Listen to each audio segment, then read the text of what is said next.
It's another Human First AI marketing podcast. I'm your host, Mike Montague from Avenue 9. Find us at avenue9.com. My guest this week is Katie Brinkley from Next Step Social. You can find them at yournextstep.agency or just go to katiebrinkley.com. She's the author of The Social Shift. And we wanted to talk a little bit about how social is shifting with AI and all the slop that is possible. And how do we possibly stand out? I think both you and I, Katie, think that that's with a human first approach and really not an AI automation first approach, but more authenticity. Is that your take?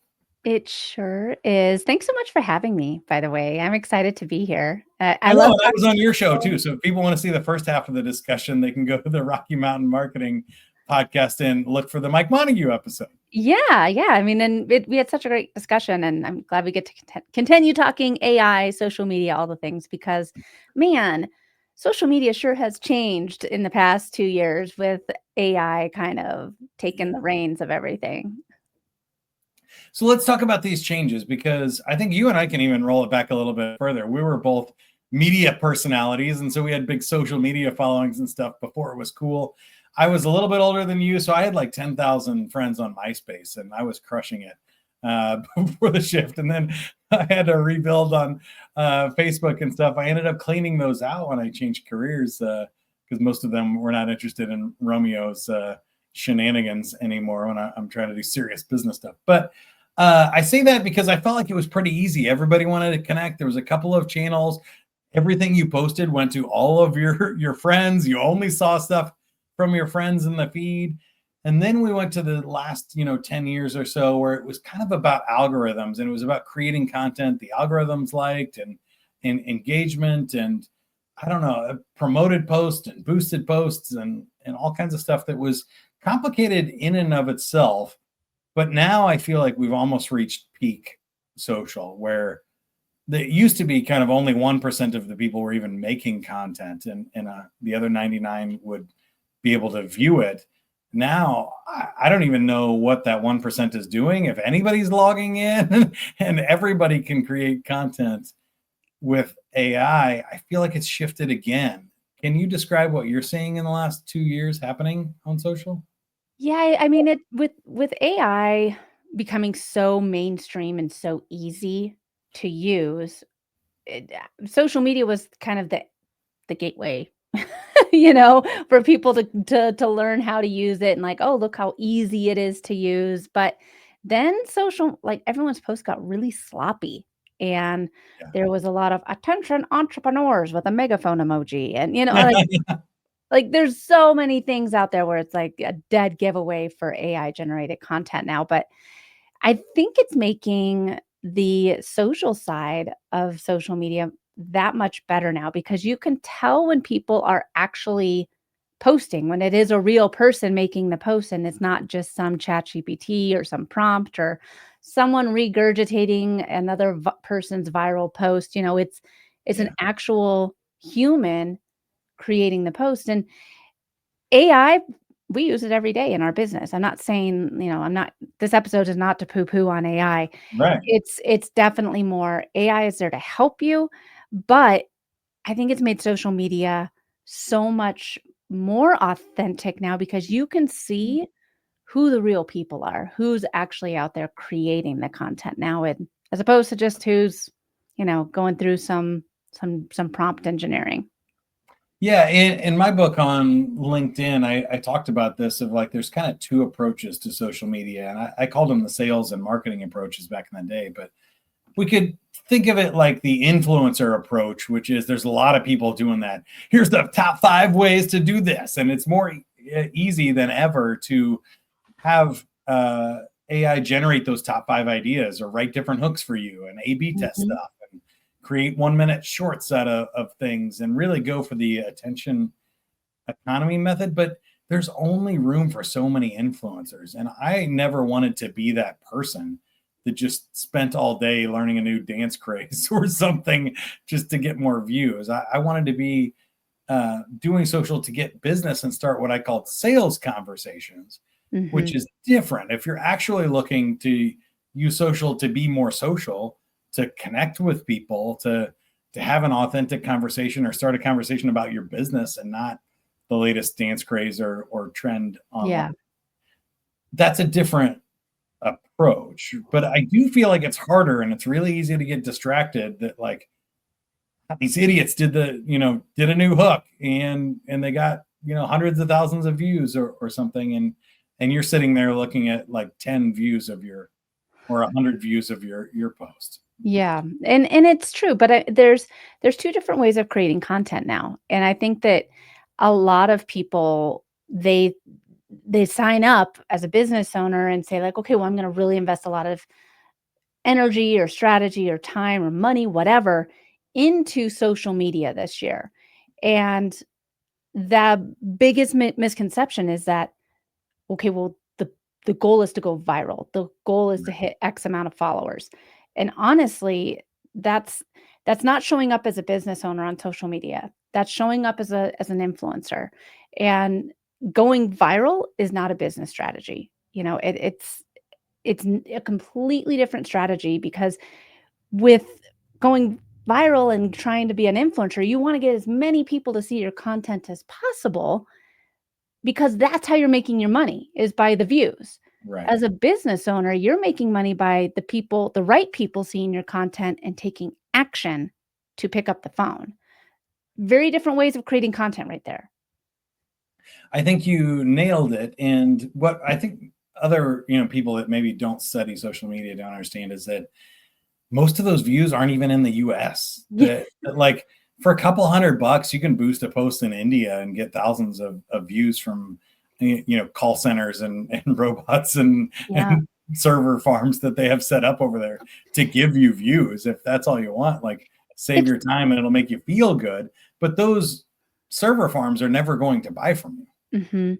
And it's really interesting too if you look down at the demographic breakdown of who what countries are on social media. And the United States is a big country, but we're not the largest. So I mean, if you're a worldwide company, that's fine, but if you're especially a local business, going viral is not the strategy that you want to go for. It's getting the right people in your demographic or in your geographic area to see your content and then take action off of it. And so it's exactly what you said. There's a lot of people that you could boost a post to India and make it look great, give yourself the warm and fuzzies, but really are those, 100,000 likes from India going to come into your local coffee shop and make a purchase?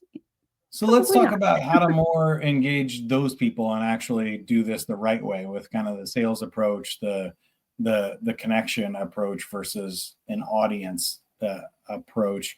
Do you have any favorite strategies or tips here? Feel free to also transition into podcasting. Both you and I use podcasting as a strategy to actually interview and have real human conversations with people. So Yeah. that's usually my first answer. Is that your first answer here, or are there other social strategies that you think better to drive traffic to like a local business, a plumber or Yeah, and I think, well, there's a couple things. Obviously, I'm gonna, pat myself on the back here and say the 4-post strategy that which I talk about in the social shift is the best way for local businesses, but well, I tell us about digress. Yeah, well, let's back up because I do think okay. if you're a local business, you should have a podcast.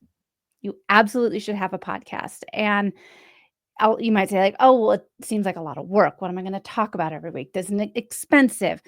And we're both sitting in our offices. I mean, Mike, I don't know if your office is a home office. I can't work from home. I get way too distracted by chores. So I mean, like I have an office at a co-working space, but I mean, I digress. I Like never we get both just distracted have by chores. yeah, I mean, it's just a microphone, a webcam for me, like you don't need to have the Joe Rogan setup. You don't. And it's the most important thing is having a good conversation. And if you're a local business, by you having a podcast, it establishes brand authority within your local market.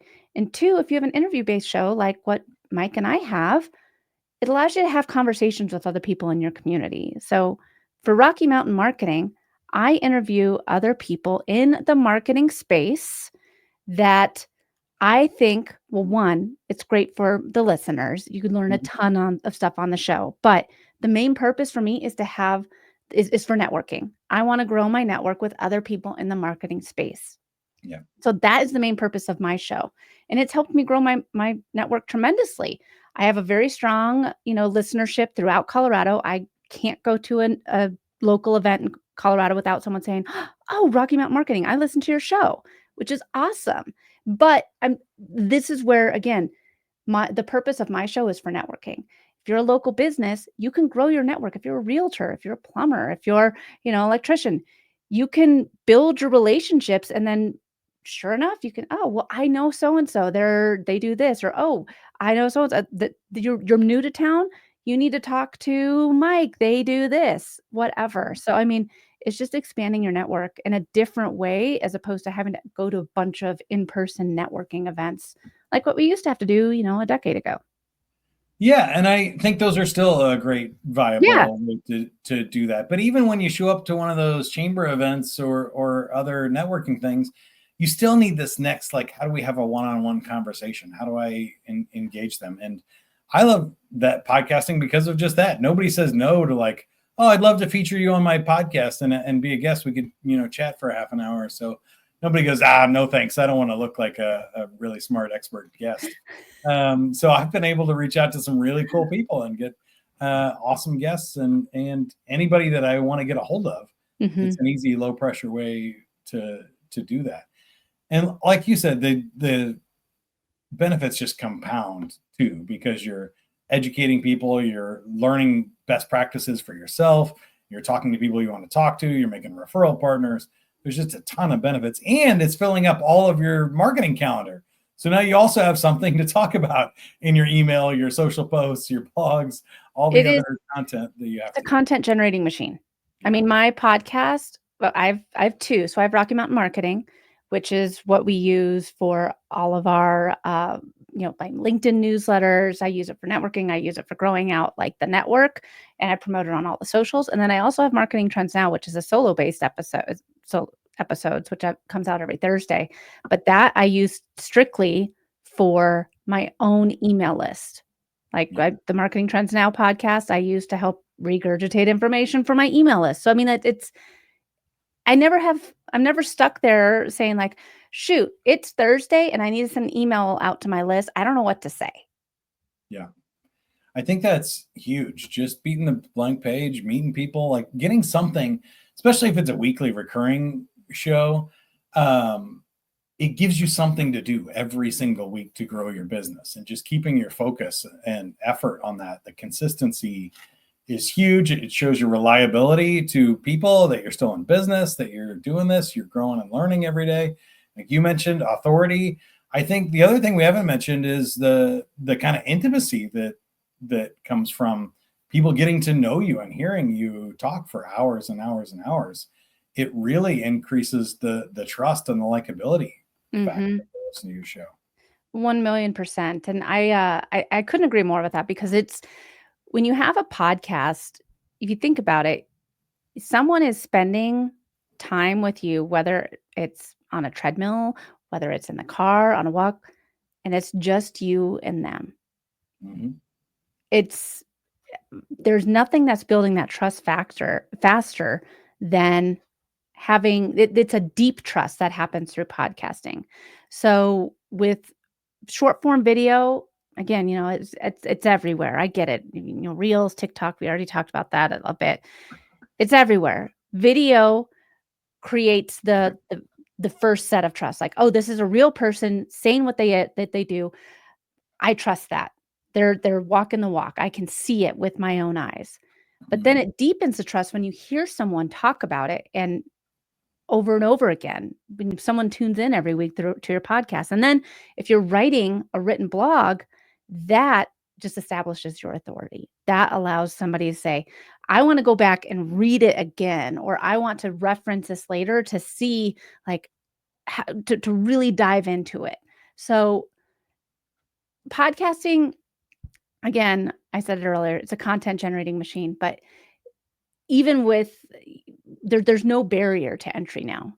Right. AI has made it so easy. We're recording this through a great tool called StreamYard. I record my podcast through a tool called Riverside. There's, Descript out there. There's Ecamm. But I mean, they all have AI features built into it now. With a click of a button, you can make it so that I've said and a number of times. I don't. You guys might not have even heard that in today's episode because the AI might have cleared it out. Now I got to go to the work to make sure I don't clear out I those know. two ums and ahs you just said on purpose, but that's okay. No, I know exactly what you mean, and it's amazing. It is super easy, really fast, and then this transcript can be used in a million other ways. So that's what I do at Avenue 9 is like, let's take a conversation, and it doesn't even have to air. So that's the other thing. I was going to transition to talk about, downloads and stuff too, but it doesn't even matter if nobody even listens to it. If you just interview your founder, your top salesperson, your product team, your vendors, if you interview somebody every week and just record it in Zoom and never post it as a podcast, you still get all this benefit of creating a blog post, learning, networking with your team, keeping in touch with your vendors. You're still doing everything, even if nobody ever listens to it. So my question for you there, Katie, was we already talked about how virality and the views or the downloads are not the metric. How do you actually measure success? And I don't think most business owners want to hear branding. We're investing in branding or even trust building. Do you pay attention to any metrics, or how do you kind of keep yourself motivated that it is working? For the podcast or Both, marketing? social or podcast, either way. Yeah, I mean, digital marketing is a long game. Podcasting is a long game. It's a giant red flag to me when I hop on a sales call and someone says, "Well, what's the ROI going to be on my podcast?" Because it's a long game. You're building authority. Like if someone says, "I want to monetize my podcast," and they don't even have a podcast yet, then it's like, Right. okay, well, that's a great goal, but let's manage expectations here too. I also want to win the lottery. So I mean, Right. it's managing expectations. So if you flip that, like for yourself, how do you know that it's working, or what metrics do you watch to know that it is? So, well, I mean, and this is where again, it is a long game. I closed a client after he listened to the podcast for 4 years. I've known who he is. He's sends me screenshots. He tags me. Yeah, he tags me in Instagram posts saying like listening to the latest episode of that. And so I mean, I know he's a listener, but he wasn't ready to work with me yet. And it took 4 years, but like we went out, had lunch, and I thought it was just a catch-up call. And he was like, "So how do I work with you?" And I was like, "Oh, you're ready." And he's like, "Yeah, I'm ready to start." It's the easiest sales call or closing I've ever had to do because he already listened to all my shows. He already knew my strategies. He knew the system. He was like, "All right, I'm ready to sign up and do a year-long commitment with you." So I mean, like, think of it as it's that long game Yeah, of attribution is one thing. I think for me, I try to remember this in my career too, and it's stolen a little bit from Essentialism by Greg McKeown of like focusing on what really matters. But there's also this sort of like Pareto principle 80-20 rule that like when something does work, when it does connect, it's usually pretty obvious. Like I don't need to look and be like, oh, did this episode get 1% more downloads than the previous episode? Or if I tweak this call to action, did I get 10% more? No, usually if I have a great episode, I know it. I learned it. I liked it. Other people tell me about it. Like you said, they mention that they're listening to the show. They comment on the post. And I go, oh, wow, that one must have really resonated.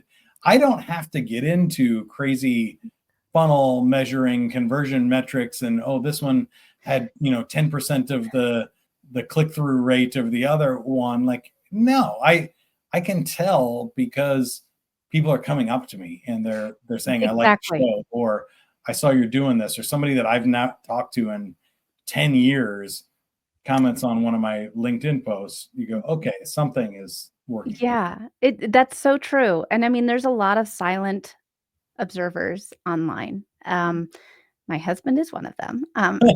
He never Yeah. posts on social media ever. And I had to tell him, I'm like, "Hey, honey, can you please just like my posts, especially the ones with like our kids in them?"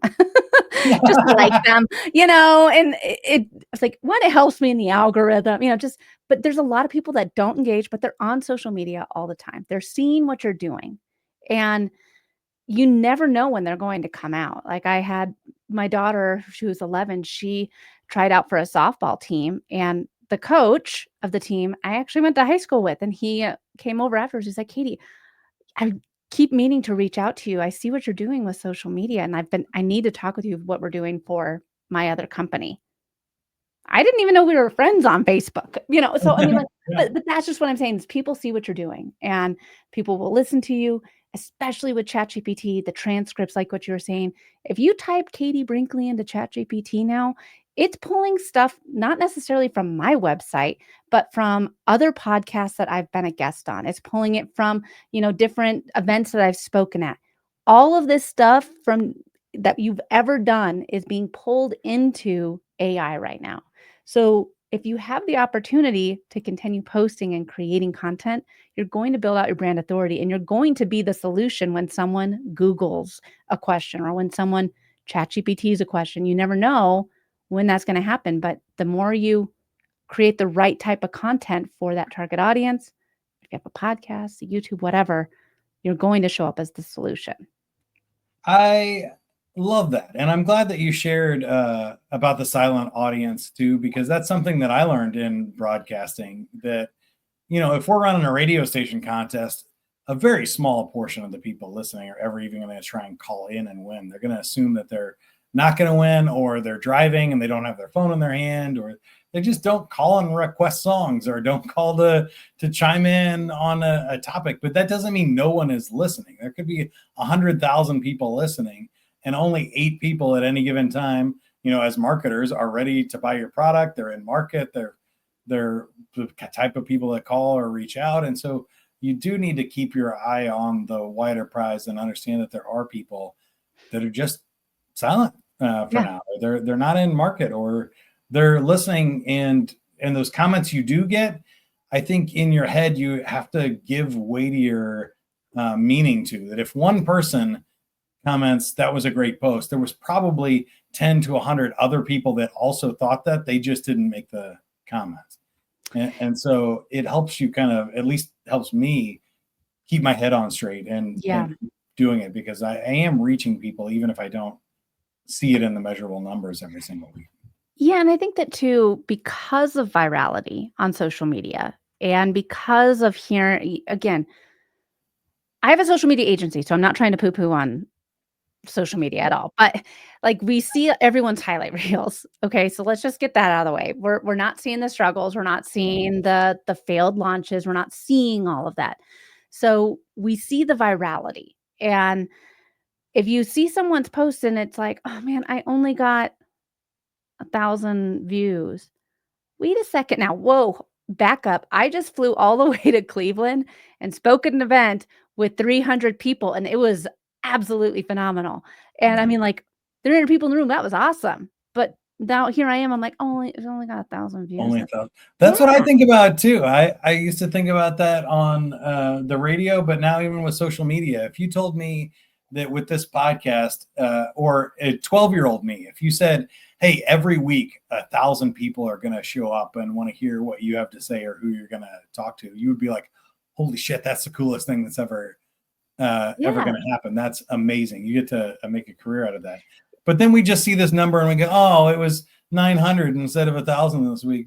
Poor me." yeah, Yeah. yeah, What about those 900 that were doing it, or they liked your posts? And I always tell people, imagine they came up to you at a real life event and were like, "Hey, I like the stuff you did," and you just ignored them and walked away. yep. That's what we're doing when we're looking at this stuff. That's crazy. So I love all of that. I do have one more question about where you think it's going, because I don't see how it's sustainable. I think there has to be some sort of like split where there is people doing the influencer stuff. We go on channels just to see things, like we go on TikTok now to, we're not really looking to follow anybody, make any relationships, talk to anybody. It's just Yeah. content.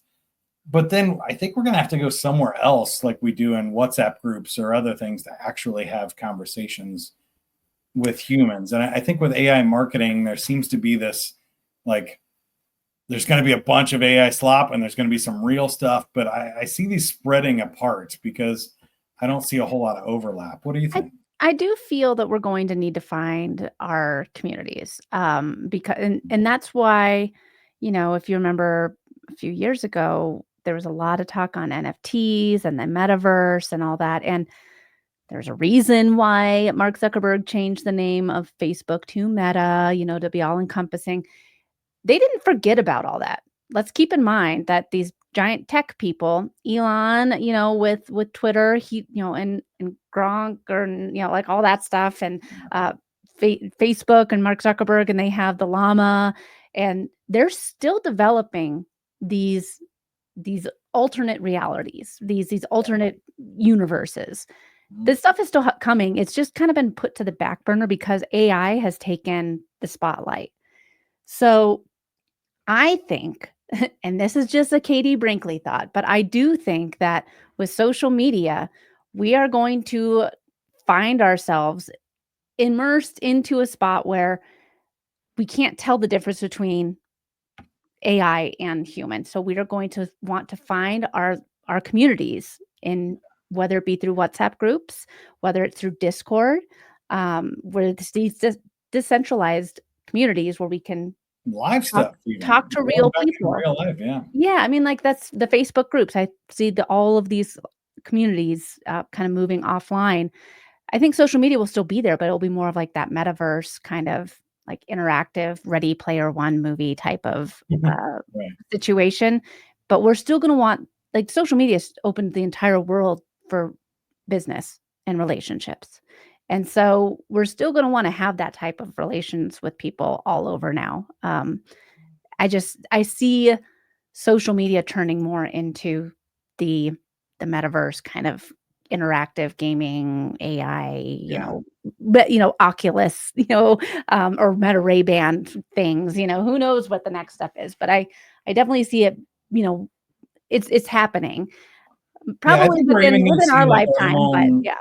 algorithms and stuff too. Rather than having Facebook control which posts you see, I think you'll have your own AI that will filter Yeah, what you see, and it'll be more of like your own personal algorithm. social or content channel than it will something curated by somebody else. So you'll be Yeah. able to follow people and or things that you want and get served up what you need. But there can be so much content that you can't possibly consume it all. So something has to sort this Yeah, for us. exactly. And it could be in that virtual space as well. All right, the last one is a fun one, which is if you go like 30 years out, like within our lifetimes, and we get past like the AI super intelligence and stuff like that, which sci-fi movie do you think we're most likely to end up in? Uh, Probably, well, I like Ready Player One a lot. I think that that's most likely Ready Player One or Minority Report. I definitely think Minority Report, like, we're like with the eye retinas and how you get fed certain ads as you walk by because it can see who you are and what your, all your data, like what your shopping history is. Like, I can see the billboards shifting and actually being exactly for what it is that you Yeah, want to see. I think so too. The crazy part is they didn't even realize in some of these movies that we wouldn't have to create some sort of crazy retinal scan, that like everybody's just going to carry this device with them that identifies exactly who they are and all of Or their wore background, glasses, personal or, information. And we have facial recognition and all these other things like built in to scan and unlock our phones. And we've been training them for decades yep. on how to give us exactly what we want. So really the display technology is all that needs to be invented. The geo-targeting, individual targeting, and all this stuff. You don't even have to have a Facebook account now if all your friends do. So Facebook can predict what you want to buy just by you being who you Yep. are and being connected to the people you are Creepy. in real life. So yeah, that's why they don't even need to listen to your conversations or scan your phone anymore. They already know everything. So that's a great way to end the show. Happy notes. Yeah, Katie. doom and gloom. Good luck, everyone. Good luck. Have a great rest of your day. No, bring it back for us, Katie. Right now, in growing our business with Next Step, and it's your Next Step agency, how can you help us, or how can we help you? Yeah, so, absolutely we help people become local leaders. So if you are a CEO and you want to become the spokesperson for your company, that's what we specialize in. The social shift is all about posting with more intention and creating a community around your business and your brand so that when we do enter into this decentralized world, you're set up to create content the right way, not for virality, but for building a community of people that want to buy from you.